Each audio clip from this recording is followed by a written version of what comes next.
Mobile নয় সমস্যার মূল, অপব্যবহারই আসল ভুল।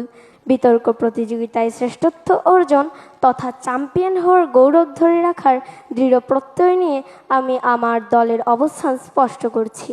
আজ বিতর্কের বিষয় মোবাইল ফোন শিক্ষার সহায়ক নাকি আসক্তির বাহন। আমরা দৃঢ়ভাবে বিশ্বাস করি মোবাইল ফোন শিক্ষার সহায়ক।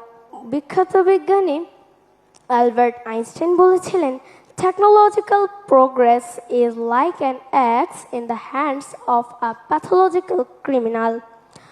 অর্থাৎ কুঠার দিয়ে যেমন গাছ কাটা যায় তেমনি কুঠার দিয়ে অপরাধও করা যায়, দোষ কুঠারের নয়। ঠিক তেমনি আমরা যদি সঠিক নির্দেশনা ও সচেতনতা পালন করে এর শিক্ষাগত ব্যবহার নিশ্চিত করতে পারি, তবে এটি আসক্তি নয়, বরং বিশ্বকে জানার সবচেয়ে বড় শিক্ষা সহায়ক।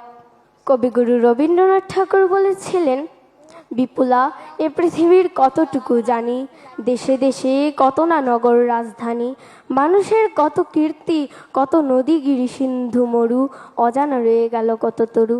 মাননীয় সভাপতি, কবিগুরুর সেই অজানাকে জানার অতৃপ্ত আকাঙ্ক্ষাকে আজ যে যন্ত্রটি হাতের মুঠোয় এনে দিয়েছে, সেই যন্ত্রটি হলো মোবাইল ফোন।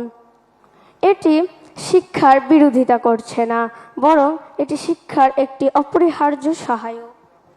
বিশ্বের কোটি কোটি বই, গবেষণাপত্র এখন আর লাইব্রেরির সেই পুরানো আলমারিতে বন্দি নেই, তা বন্দি আছে শিক্ষার্থী হাতের সেই ছোট্ট স্ক্রিনে।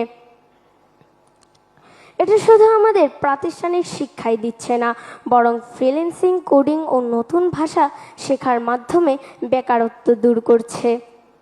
না, আমরা যদি সঠিক নির্দেশনার মাধ্যমে এর শিক্ষাগত মান নিশ্চিত করতে পারি, তবে এটি একটি অপরিহার্য শিক্ষা সহায়ক এবং আমাদের মেধা বিকাশে এটি সবচেয়ে বড় হাতিয়ার হয়ে উঠবে।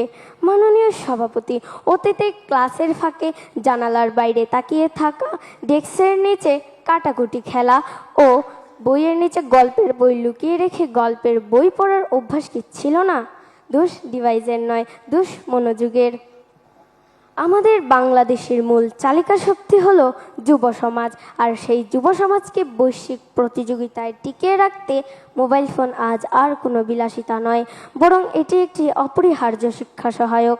তাই পরিশেষে বলতে চাই, সঠিক, দায়িত্বশীল ও শিক্ষামুখী ব্যবহার নিশ্চিত করলে এটি আমাদের শিক্ষায় অত্যন্ত সহায়ক ভূমিকা পালন করবে। পরিশেষে বলতে চাই, মোবাইল নয় সমস্যার মূল, অপব্যবহারই আসল ভুল। ধন্যবাদ মাননীয় প্রধানমন্ত্রী, ধন্যবাদ উপস্থিত সবাইকে।